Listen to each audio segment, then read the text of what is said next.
Hello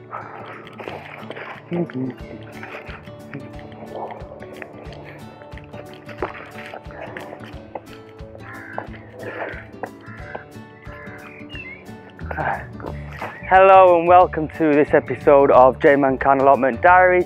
Hopefully you've had a very good day and you're going to have another good day to go ahead.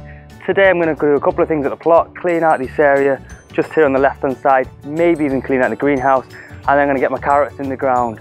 But I bought a couple of things. I don't know if you can tell on the camera there. I bought some black piping. I bought some thick clear piping. I have also bought a drill. I intend to make a couple of things at the plot. It might not be this episode. No, it won't be this episode. It'll be the following episode. But I'm going to engineer some kind of system to help me in the greenhouse. Now, keep on watching and enjoy yourself.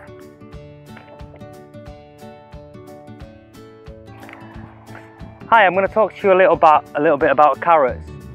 I've tried so hard to seed carrots. I've done them in toilet rolls. See the picture above.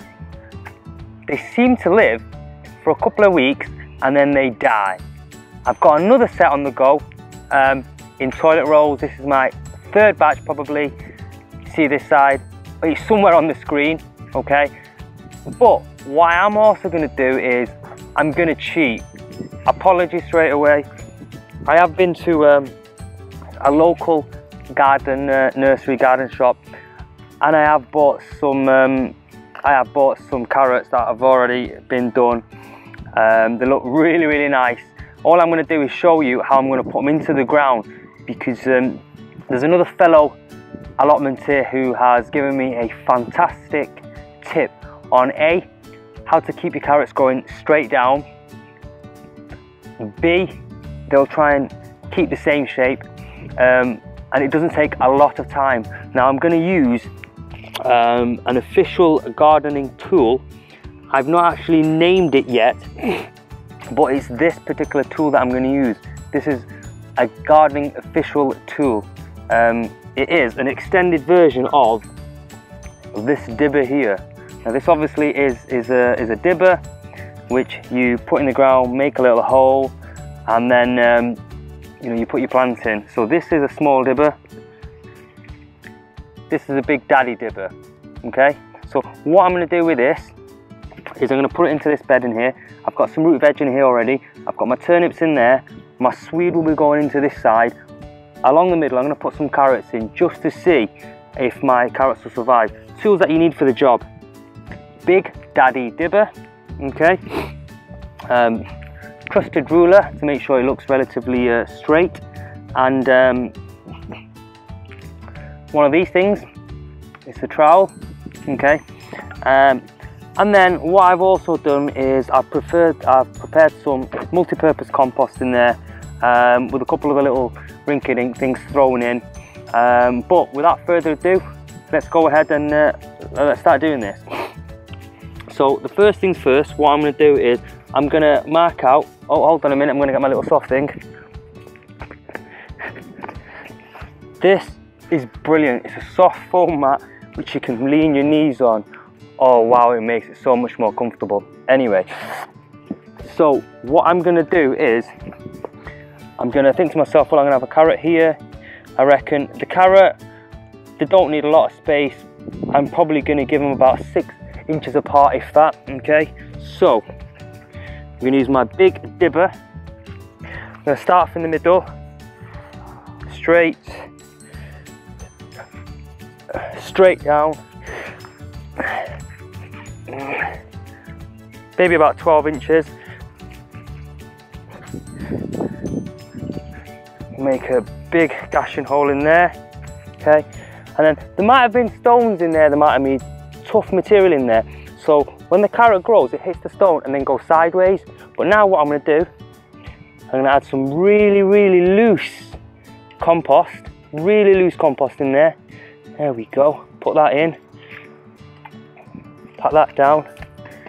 So now we know in there, in that particular hole, it's loose compost, there's no stones all the way down. Just a small dibber, a little hole in there. and then slowly but surely I'm going to tease. Let's get these carrots out. So these are Chanteney. I'm going to hazard a pronunciation at that.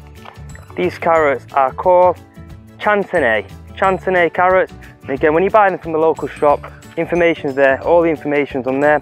What you do, you plant them out March, April, May, June, July, August, and you harvest them May onwards. So let's not waste any time. Let's get this packet open. Get it open.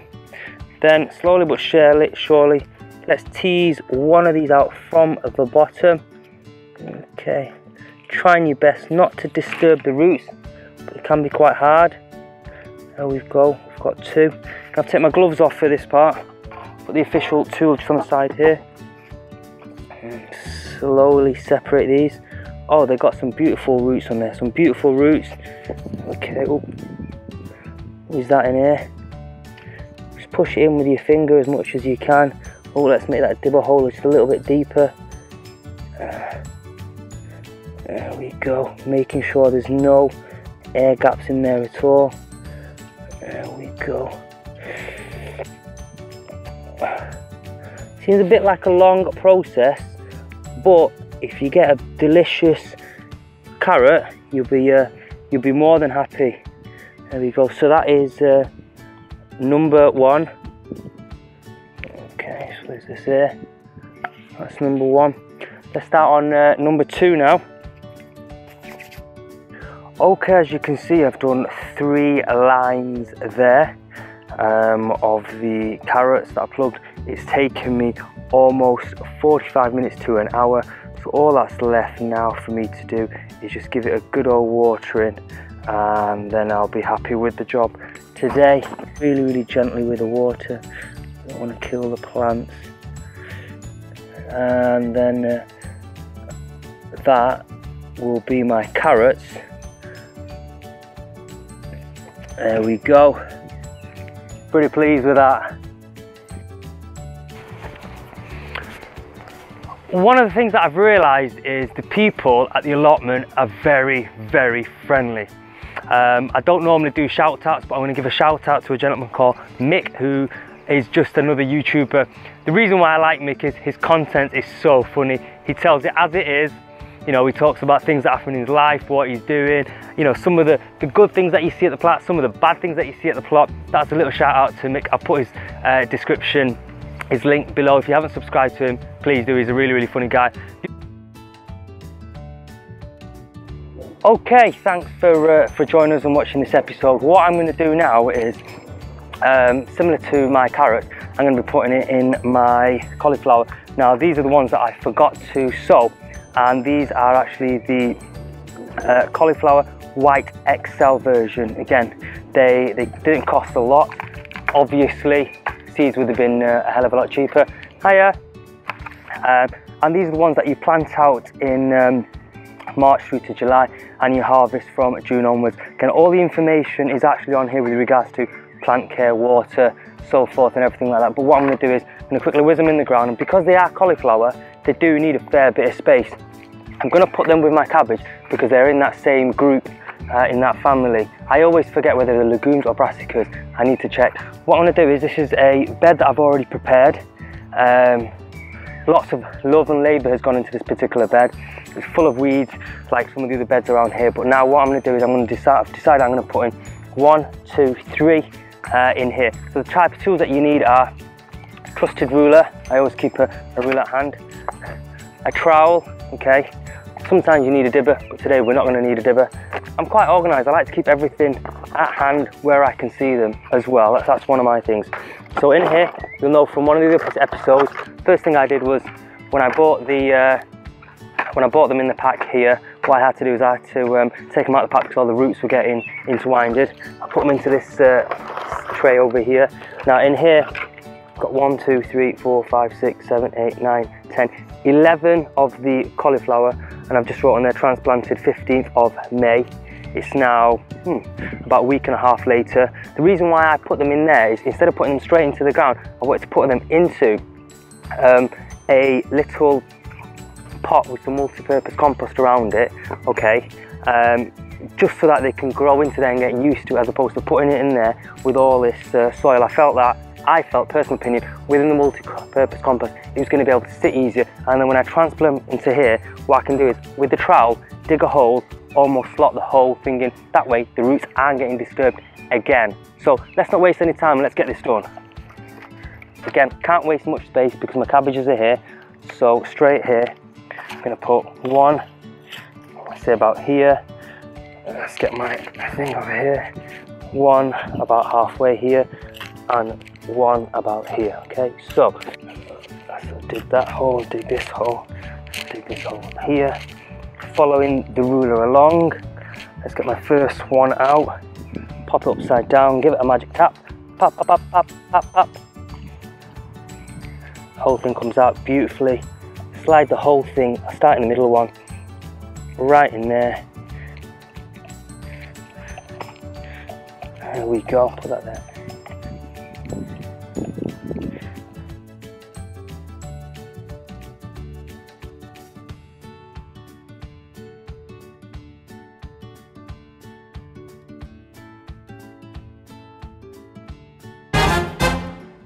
When you put the brassicas in, because they're going to grow, they're not root veg, so you can go at the top, you're going to get quite heavy, so you want to press down the base as much as you can, okay, so that what happens is there's no movement when this gets up and gets big, and it's not going to wobble around as much. If there's a lot of movement, what happens is, again, I've read this and I've been told, correct me if I'm wrong, what happens is the water can get in through the stem, which is wobbling around, insects and all sorts will get in, and then the vegetable isn't as good, isn't as strong, isn't as tight, or so I'm told. Okay, again, all these information, top tips, I get from speaking to people and speaking to allotment holders. We'll do the last one. On bed number 3, we've got cabbage, who are growing really well, really well. I'm pleased. And now we've got my cauliflower. All that's left to do is give them a very good watering, and once I've watered them, I'm going to put a net over it. Again, the netting I bought from our Allotment Society shop at a discounted price. It's a very good shop. There's a few people that are very helpful. There's one particular gentleman, I'm not going to mention his name, but his name begins with the letter T. That's the letter T. He's really helpful and really funny. I get some of my tips from him. They also do delivery to your plot, so you can order it and it gets delivered. Anyway, I better start watering them, and then once I've watered them, I'm going to stick the net.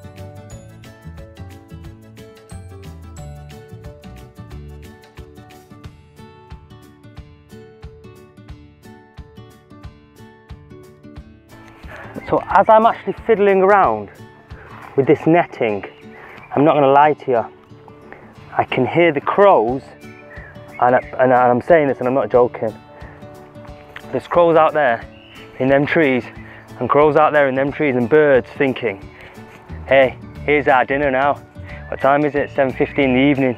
They're thinking, yes, JayMan has just come and plant some brand new, ripe, fresh cauliflower.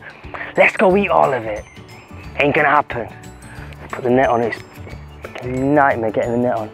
Now, I'm actually gonna get some slug pellets and just whiz it around the side as well. I don't want to put them too near the plant because it'll attract them. So I'm quite pleased with that. What I might do is a tiny bit of weeding, or just hoe around the cabbage there, and that is my cauliflower done for today.